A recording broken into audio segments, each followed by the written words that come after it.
Que feriez-vous de votre temps s'il vous restait seulement 7 jours à vivre ? Peut-être que vous ne vous êtes jamais posé cette question. Moi, c'est déjà la 3e fois dans ma vie. La première fut lorsque je perdis une personne très jeune dans ma famille. Être témoin de la fragilité de la vie m'avait pas mal questionné sur ma propre existence. La deuxième fut en voyant 2 jours à tuer avec Dupontel, un film qui interroge justement sur comment l'approche de la mort peut nous faire brusquement revoir nos priorités. La vie, la vraie vie. Son sirop, c'est quoi? Le fric, le confort? C'est pour ça qu'on est sur cette terre? Et la 3e, c'est en ce moment, car je traverse une période de grande remise en question sur ma vie en termes de bonheur et de sens, et je trouve que cette question a le mérite de permettre une réflexion sur ce qui est vraiment important dans nos vies. Et j'ai besoin de ça en ce moment, en espérant que ça m'apporte des réponses. Si tu devais mourir maintenant, elle te ferait quel effet ta putain de vie? J'en sais rien, elle me ferait aucun effet, ma putain de vie. J'ai donc écrit une liste de 22 choses à faire avant de mourir, et je suis parti dans une quête pour toutes les réaliser en seulement 7 jours.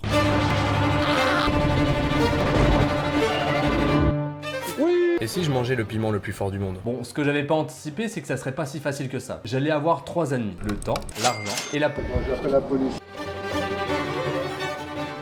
Au passage, ce projet est sponsorisé par MyHeritage. C'est un site internet où vous allez pouvoir reconstruire votre arbre généalogique et donc en apprendre plus sur vos ancêtres. On en reparle également plus tard dans la vidéo. En toute logique, si une journée débute par un lever de soleil, je voulais que ça soit également le cas pour ma vidéo. Mais sur Paris, pour en voir, il faut prendre de la hauteur. Il est temps de faire un truc que j'ai repoussé depuis longtemps. La grimpe était un peu plus endurante que prévu, mais globalement c'était pas difficile techniquement, donc j'étais en confiance. Cependant, je me suis pas précipité et j'ai pas hésité à faire de nombreuses pauses afin de reposer mes muscles. Et surtout j'en ai profité pour admirer ce magnifique soleil qui se levait. C'est là qu'on se rend compte que oui, c'est hyper banal un lever de soleil dans le sens où vous pouvez le voir tous les matins. Et en même temps, à chaque fois, c'est comme si vous redécouvriez la beauté d'un tel spectacle pour la première fois. Honnêtement, c'est impossible de se lasser, selon moi.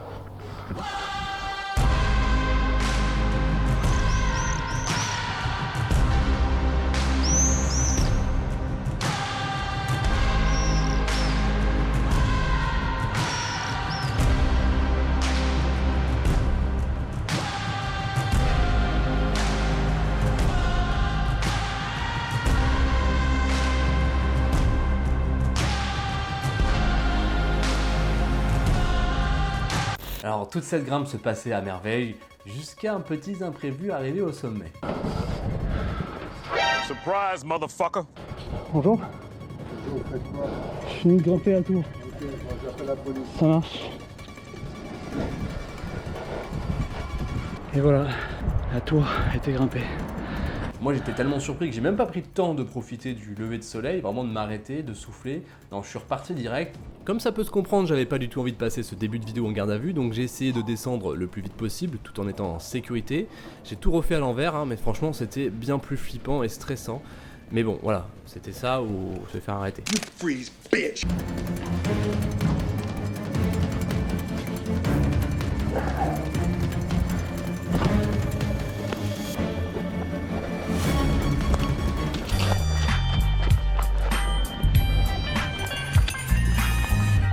Peut-être que parmi vous, il y a des gens qui considèrent ce genre d'activité comme suicidaire, mais moi je pense que c'est tout à fait le contraire. Tout comme il existe des gens qui grimpent des falaises à main nue ou surfent des vagues de 50 mètres, en fait tout ça, ça se fait avec de l'entraînement, de la préparation, et c'est aussi tout simplement une façon de se sentir vivant. Ah, on a frôlé la vie, hein.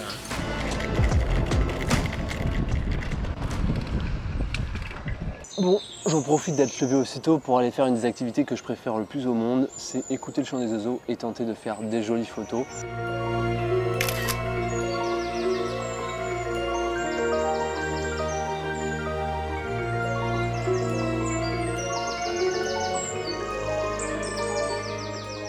Pour moi, c'est l'une des activités où je peux être le plus présent dans l'instant et le plus m'émerveiller du vivant. C'est mignon les oiseaux, franchement, moi j'aimerais pouvoir les tenir dans mes mains et les caresser, mais c'est pas possible. Pourtant, la dernière semaine de ma vie, j'aurais clairement envie de passer du temps avec un animal, donc avec un chat notamment. Mais j'ai pas de chat. Heureusement, j'avais un pote en galère qui avait besoin que je lui garde son chat, donc j'en ai bien profité.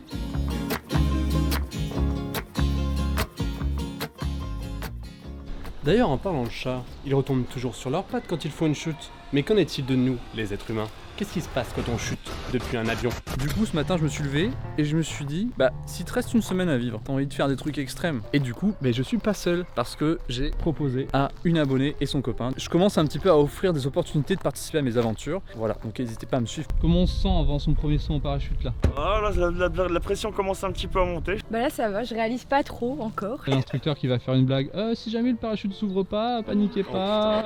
Non, là ça va me faire stresser. Ou alors c'est juste il saute, il fait Oh non. et là tu sautes, il fait oh my god. Je suis sûr qu'ils font ça en plus. C'est sûr que c'est normal que ça compresse au niveau des... J'ai le cul bloqué là. Mais c'est normal, on fait pas des trucs dans ce sens là nous, aujourd'hui. On fait pas ce mouvement là pendant le saut? Aujourd'hui. J'ai même pas prévu ma mère que je sautais.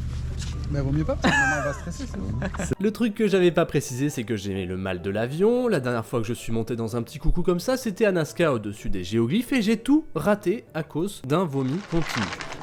J'ai pris un truc de mal de mer au cas où. Bah t'as raison, parce qu'aujourd'hui, les gens ils sont sensibles. Ok. Donc non, si t'es un peu sensible, faut... voilà. Ouais,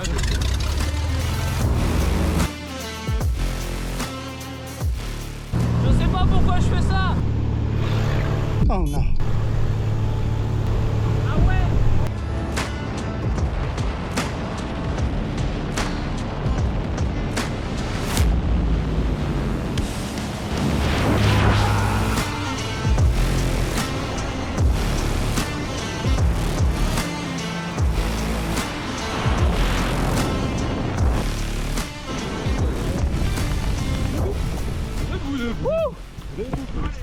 Oh my god!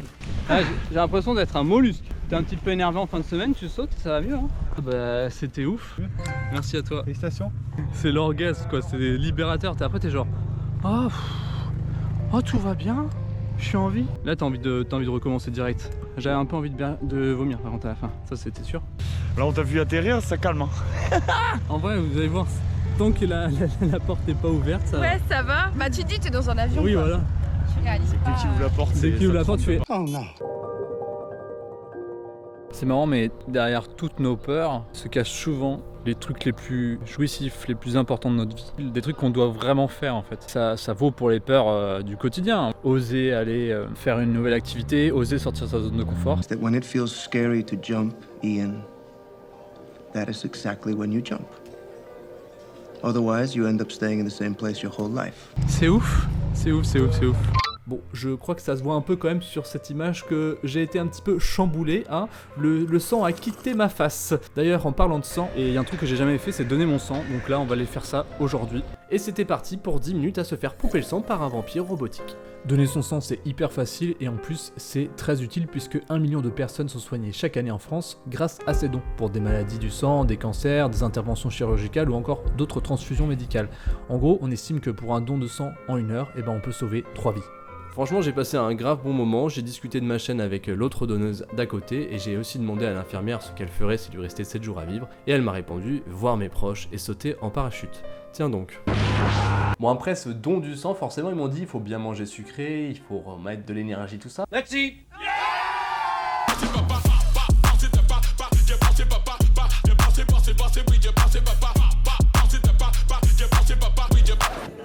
Oh le maroilles. Oh le maroilles. C'était super bon. Par contre j'ai un truc entre les dents. D'ailleurs ça me fait penser à un truc. On peut faire ça avec un cure-dent? On va donc apprendre à lancer des cure-dents parce que c'est une arme fatale. Ah putain ça va être impossible en fait. Oh! Oh!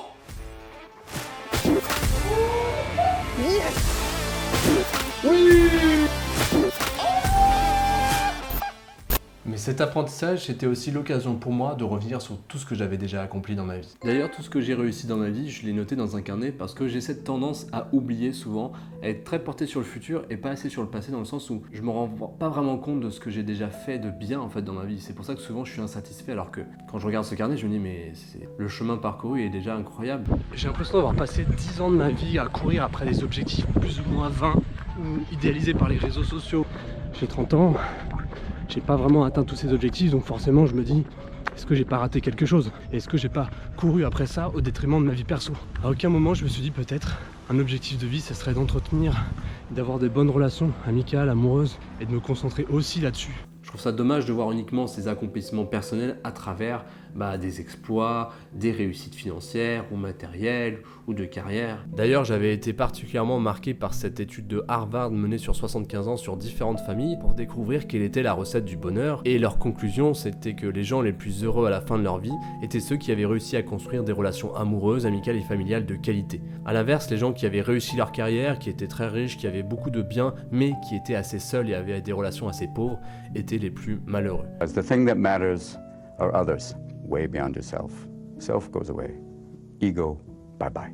Realize there are a lot of amazing people out there to be grateful for. Du coup, évidemment, j'ai profité de ce projet pour aller voir mes proches et passer du temps avec eux.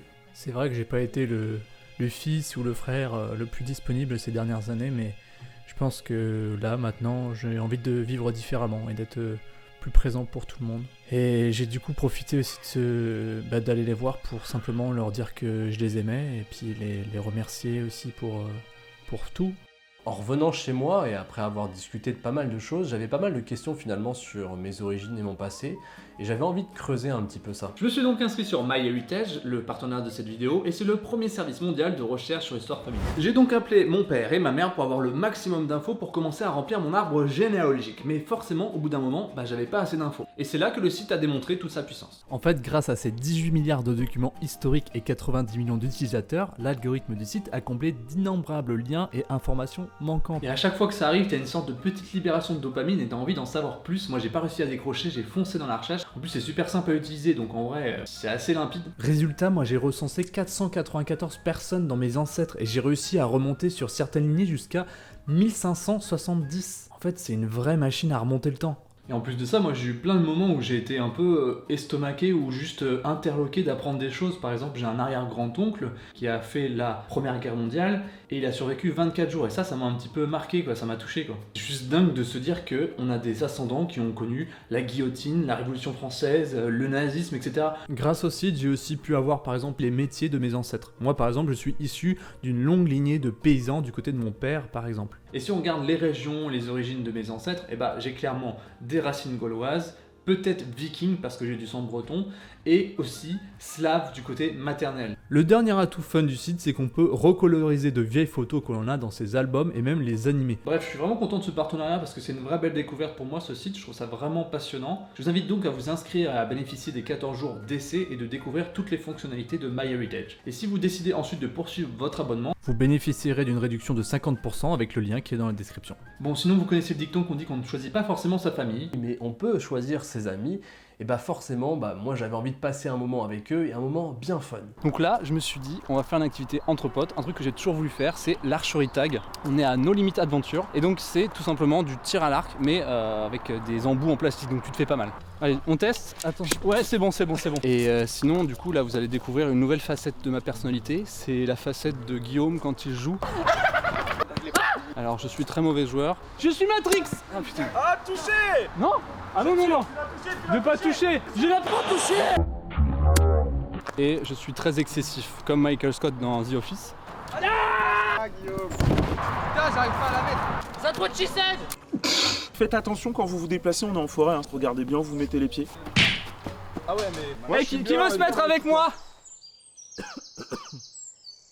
Personne dit oui. Ils sont plus proches de la limite. En fait, c'est vraiment un couloir. C'est nos limites à donc il faut pas... Il n'y a pas de limite. Sauf que là, on a droit au coup de genou et au coup de coude. Vous êtes prêts pour les nouvelles règles? Hein? Dites oui. Dites oui. Ça va pas être le bordel. Transition de montage, c'est le bordel. La Marine Le Pen.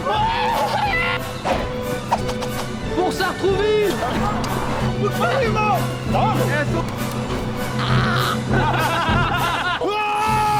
Comme à la balle aux prisonniers, si vous arrivez à saisir une flèche en plein vol ou à l'empêcher de tomber, vous éliminez la personne qui vous a tiré dessus. Moi je vais faire que ça. Tout le match je vais essayer de l'attraper.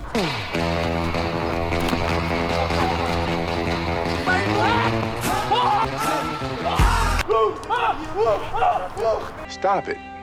Get some help. C'est pour montrer que j'ai des amis.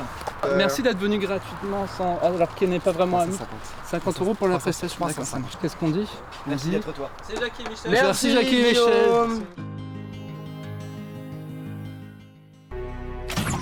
Je me rends compte avec cette activité que un des trucs que j'aime le plus dans la vie, c'est un peu l'impression d'être dans un film. Et là, c'était un peu le cas avec les arcs et les flèches et de faire un petit peu le fifou comme Legolas. Mais parfois, c'est juste en voyant un paysage incroyable, en vivant une scène de vie émouvante, ou en essayant d'apprendre un truc que j'ai vu au cinéma. Et je crois que je pourrais donc pas passer ma dernière semaine sans...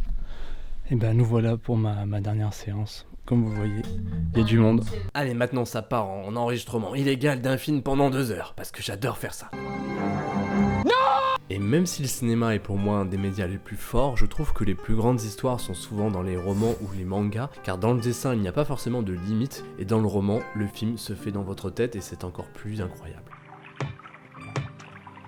Bon, il y avait un rêve que j'aurais aimé réaliser à la fin de cette semaine, c'était fouler un grand stade mythique. J'ai essayé de contacter tous les grands stades, ça n'a pas marché. On va faire quand même quelque chose d'intéressant, parce que j'ai pas grand de regrets dans ma vie, mais la défaite de la France en 2006 face aux Italiens, elle m'est quand même restée dans la gorge. Oh la détresse de Fabien! Donc on va essayer de rejouer les fameux tirs au but, Trezeguet vs Buffon. Et on va venger la France. On est sur un beau terrain quand même à Paris, même si les gens de la danse là à côté, ils mettent la musique tellement forte qu'on ne vous entend plus parler. T'as cru c'était le stade à ta maman? Non. L'ironie fait que vous allez revoir cette danse et cette musique dans un autre moment de la vidéo, mais c'était pas prévu. Bon, dans un univers parallèle, si on considère que Trezeguet n'avait pas raté son tir au but et sa panenka, on aurait gagné la finale de la Coupe du Monde. Donc je vais essayer de corriger ça moi-même en essayant une panenka du pied gauche alors que j'en ai jamais réussi de ma vie.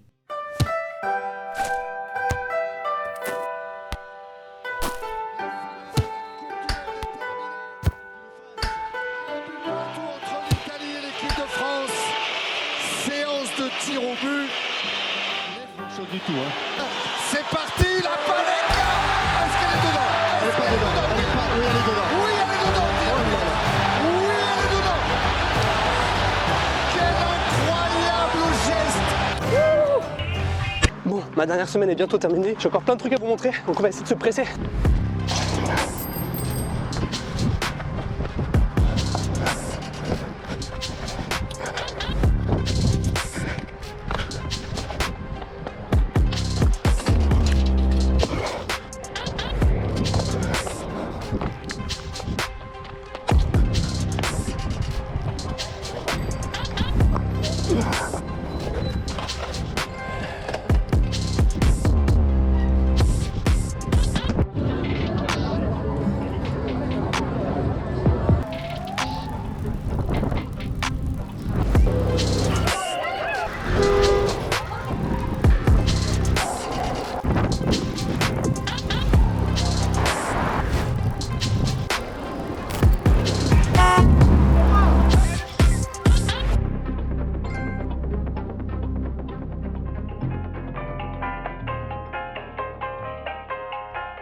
Bon, me voilà à la BNF pour faire un truc qui me met vraiment hors de ma zone de confort. C'est de la danse à 2 bachata et franchement j'angoisse de ouf. J'ai attendu 1 heure avant de me décider d'y aller. Donc je me suis motivé et là le plus dur reste à venir. Il faut que je trouve une partenaire et qu'elle accepte de m'apprendre quoi. Parce que je suis vraiment une barre.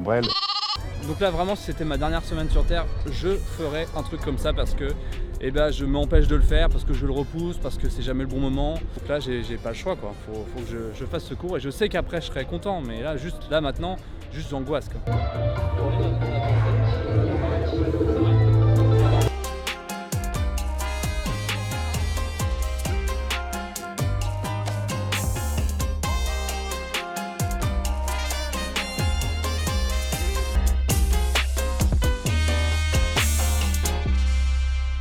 Bon bah voilà, c'est fini, c'était pas le truc le plus impressionnant, hein. C'est souvent pas ça d'ailleurs qui fait le plus peur. C'est les trucs qui touchent à des trucs peut-être plus intimes et plus personnels.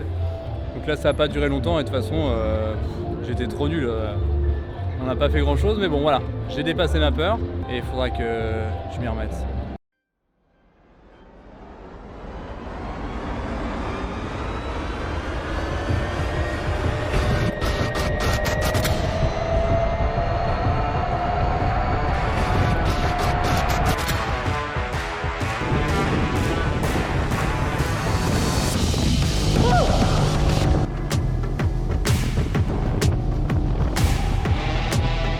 C'était vraiment trop trop stylé.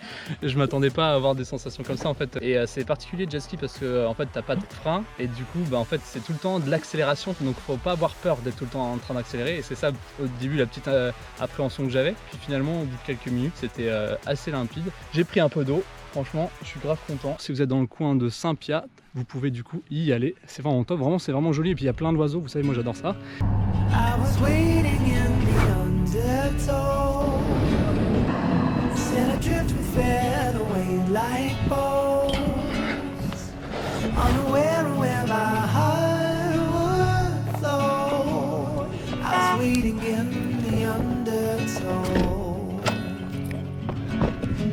Touch the bottom,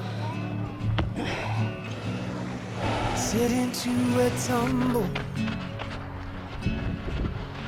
waves that shake me out. Est-ce que le fait d'anticiper sa mort prochaine nous pousse vraiment à nous révéler, à faire des choses extraordinaires? Mais en fait, je trouve que c'est une idée qui est finalement assez romantique, qui n'est pas forcément réelle. Parce qu'il ne faut surtout pas attendre qu'il vous reste une semaine de votre vie pour faire des choses importantes, pour faire des choses qui comptent pour vous. Au moins une fois par semaine, j'ai envie de dire, faites un truc vraiment important, que ça soit réaliser un petit rêve ou oser dépasser une peur ou passer un moment de plénitude dans la nature. Juste un petit moment par semaine, ça suffit déjà. Mais le mieux, ça serait au moins un par jour. Puis réconciliez-vous. Entretenez des relations fortes, amicales et amoureuses, c'est aussi très important. Cette vidéo n'est pas une incitation à vous précipiter à faire plein de choses justement une semaine. Bon, voilà, c'était le concept de la vidéo parce que c'est fun, mais ne faites pas ça. Oui, effectivement, on peut mourir du jour au lendemain, mais en même temps, il faut quand même prendre le temps de faire les choses. C'est un peu contradictoire, mais c'est aussi important. En fait, il faut plutôt se dire que oui, effectivement, demain on peut mourir. Mais du coup, c'est pour ça aussi que chaque instant on doit les vivre pleinement, pour pas les regretter et pour pas avoir ce sentiment de se dire « Ah bah là je suis en train de mourir, mais en fait j'ai absolument pas profité de la vie ». Moi personnellement, je n'ai pas peur de la mort. J'ai peur de ne pas avoir assez vécu. Je pense que j'ai juste peur justement de ne pas assez vivre. Et c'est ça ma crise actuellement, c'est cette crise de se dire est-ce que j'ai déjà assez vécu? Est-ce que j'ai pas passé trop de temps à poursuivre des choses qui n'en valaient pas tant la peine? Et est-ce que j'ai pas envie d'être beaucoup plus dans la vie maintenant?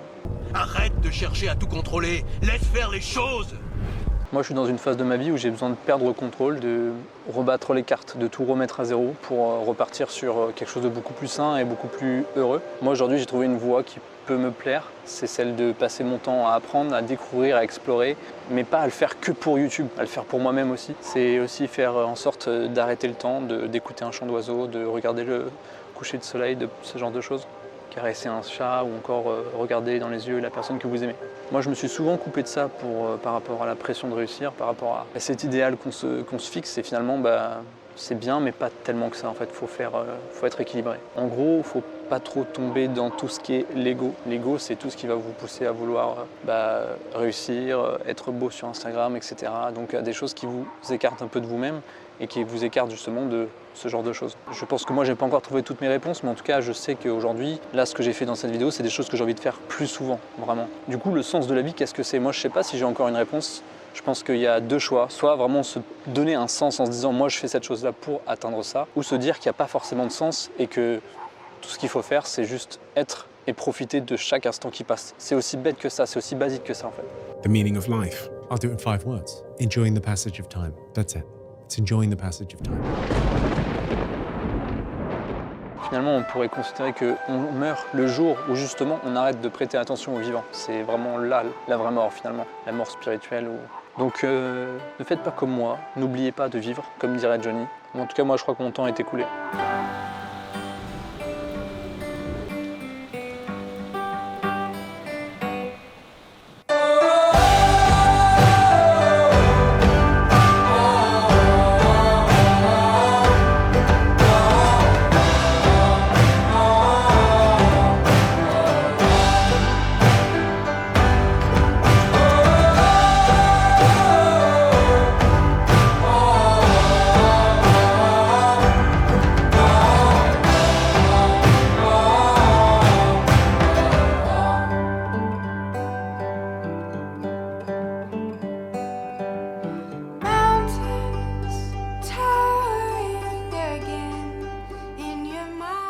Et si je mangeais le piment le plus fort du monde?